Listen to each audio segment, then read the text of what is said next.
Halo guys, Assalamualaikum warahmatullahi wabarakatuh. Terima kasih buat kalian yang udah ngeklik video ini. Gimana kabar kalian? Semoga sehat selalu dan baik-baik aja. Kali ini aku bakal bahas sama kalian tentang pemberontak HTS kuasai Damaskus. Apa yang terjadi di Suriah?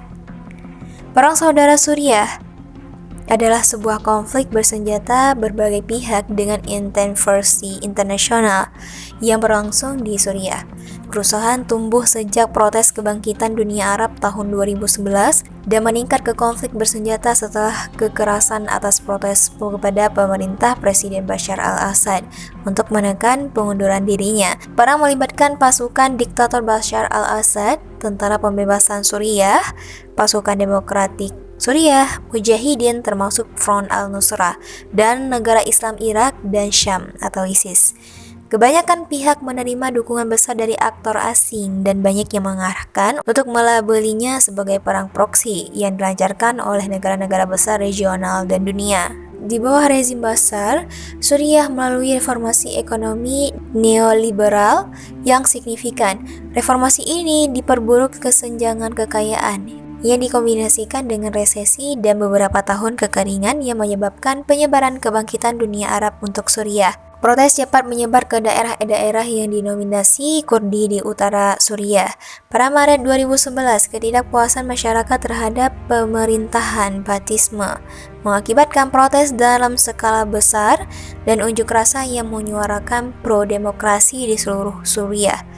Hal tersebut disebabkan oleh meluasnya dampak dari Arab Spring.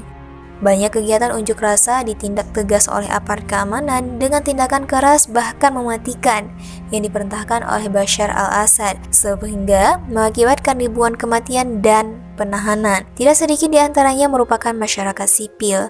Revolusi Suriah berubah menjadi pemberontakan karena banyak munculnya milisi-milisi perlawanan di seluruh Suriah kan semakin memburuk menjadi perang saudara pada tahun 2012. Kelompok oposisi Suriah membentuk Tentara Pembebasan Suriah dan menguasai daerah sekitar Aleppo dan bagian selatan Suriah.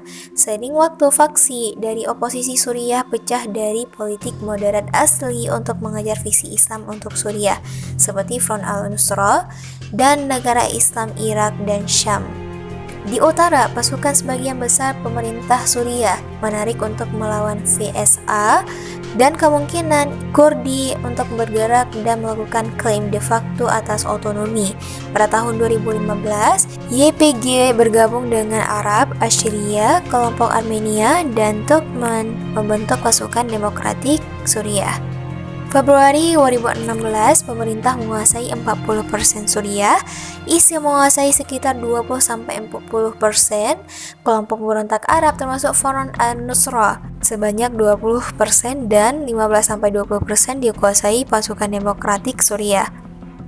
Baik pasukan demokratik Suriah maupun tentara Suriah telah membuat keuntungan baru-baru ini terhadap ISIS. Organisasi internasional telah menuduh pemerintah Suriah, ISIL, dan pasukan oposisi lainnya melakukan pelanggaran HAM berat dengan beberapa pembantaian terjadi. Konflik menyebabkan cukup banyak perpindahan penduduk. Pada 1 Februari 2016, sebuah pembicaraan damai Suriah Jenewa yang dimediasi oleh PBB dimulai, namun pertempuran terus berlanjut. Bahkan sebelum konflik dimulai, banyak warga Suriah mengeluh tentang tingginya pengangguran, korupsi, dan kurangnya kebebasan politik di bawah Presiden Bashar al-Assad yang menggantikan ayahnya yaitu Hafez setelah ia meninggal pada tahun 2000. Pada bulan Maret 2011, demonstrasi pro-demokrasi meletus di kota selatan Dera, terinspirasi oleh pemberontakan di negara-negara tetangga terhadap penguasa yang represif. Ketika pemerintah Suriah menggunakan kekuatan mematikan untuk menumpas perbedaan pendapat, protes yang menuntut pengunduran diri presiden meletus di seluruh negeri. Kerusuhan menyebar dan tindakan keras semakin intensif.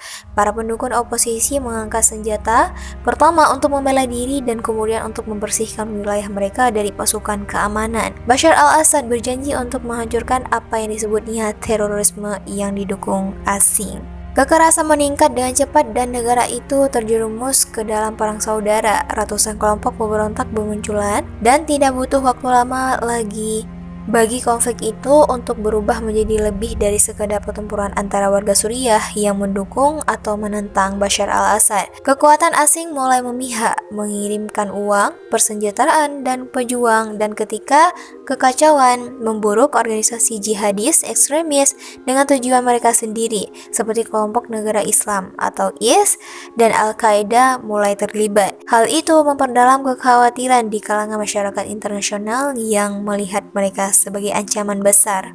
Suku Kurdi Suriah yang menginginkan hak pemerintahan sendiri tetapi tidak melawan pasukan Bashar al-Assad telah menambahkan dimensi lain pada konflik tersebut. Kantor Hak Asasi Manusia Perserikatan Bangsa-Bangsa memperkirakan tahun lalu eksternal bahwa sebanyak 3.600 warga sipil atau 1,5% dari total populasi sebelum perang terbunuh antara Maret 2011 dan Maret 2021 akibat konflik. Komisioner PBB untuk Hak Asasi Manusia saat itu, Misbah Khalid, menekankan bahwa kematian tersebut merupakan akibat langsung dari operasi perang dan menambahkan ia belum termasuk banyak sekali warga sipil yang meninggal karena hilangnya akses terhadap pelayanan kesehatan, makanan, air bersih, dan hak asasi manusia penting lainnya. Kelompok tersebut memperkirakan jumlah korban sebenarnya akibat perang itu lebih dari 613.000, dengan tambahan 55.000 warga sipil diyakini meninggal karena penyiksaan di penjara yang dikelola pemerintah.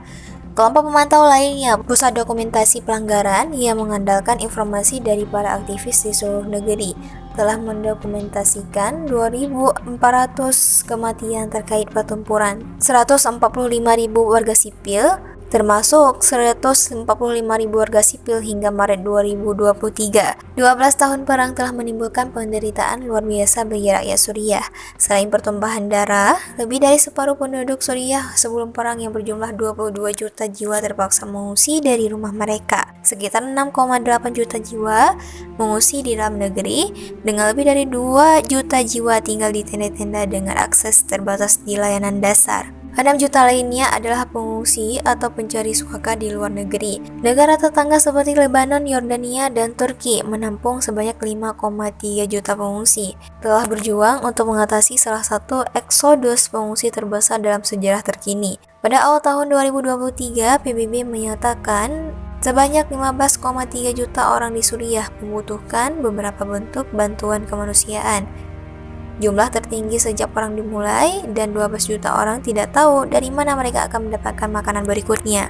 Situasi kemanusiaan yang sudah mengerikan di Suriah Barat Laut, lokasi benteng terakhir oposisi, diperburuk secara signifikan oleh gempa bumi besar yang melanda dekat kota Gaziantep di Turki, sekitar 80 km dari perbatasan Suriah pada 6 Februari 2023. Lebih dari 5.900 orang tewas di seluruh Suriah dan 8,8 juta lainnya terkena dampaknya menurut PBB. Ribuan rumah dan infrastruktur penting hancur, menyebabkan banyak keluarga kehilangan makanan, air, dan tempat tinggal. Pengiriman bantuan penyelamat ke daerah yang dikuasai oposisi juga tertunda selama berhari-hari karena apa yang digambarkan oleh panel PBB sebagai gagalan mengejutkan oleh pihak-pihak yang bertikai serta masyarakat internasional. Bencana itu terjadi pada saat harga makanan dan bahan bakar di Suriah sudah meroket karena inflasi yang tak terkendali dan jatuhnya mata uangnya, serta krisis global yang diperburuk oleh perang di Ukraina. Suriah juga merupakan salah satu negara di Timur Tengah yang paling parah terkena dampak pandemik COVID-19.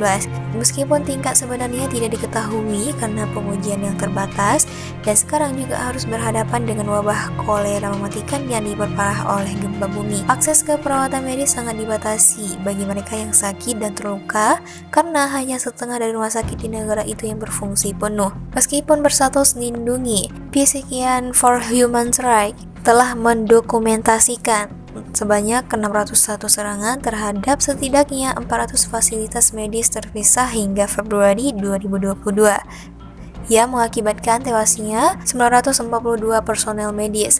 Sebagian besar serangan itu dituduhkan kepada pasukan pemerintah dan Rusia. Seluruh lingkungan dan infrastruktur vital di seluruh negeri juga masih hancur. Analisis satelit PBB menunjukkan bahwa lebih dari 35.000 bangunan rusak atau hancur di kota Aleppo saja sebelum kota itu direbut kembali oleh pemerintah pada akhir tahun 2016. Banyak warisan budaya Suriah yang kaya juga telah hancur. Keenam situs warisan dunia UNESCO di negara itu telah rusak parah dengan militan ISIS yang sengaja meledakkan bagian-bagian kota kuno Palmyra. Komisi Penyelidikan PBB telah menyimpulkan bahwa pihak-pihak yang bertikai secara kumulatif telah melakukan hampir setiap kejahatan terhadap kemanusiaan dan hampir setiap kejahatan perang yang berlaku dalam konflik bersenjata non-internasional. Bashar al-Assad digulingkan pada tanggal 8 Desember 2024 oleh kelompok militan Hayat Tahrir Asyam atau HTS dan faksi-faksi pemberontak sekutu mereka. Dengan begitu, berakhir pula rezim keluarga Bashar al-Assad yang dikenal tangan besi selama lebih dari 5 dekade. Itu dia guys tentang apa yang terjadi di Suriah. Gimana menurut kalian? Kalau ada yang mau tambahkan silahkan komen di kolom komentar. Oke, cukup sampai di sini dulu videonya. Jangan lupa untuk like, comment, and subscribe. See you guys in next video. Bye bye.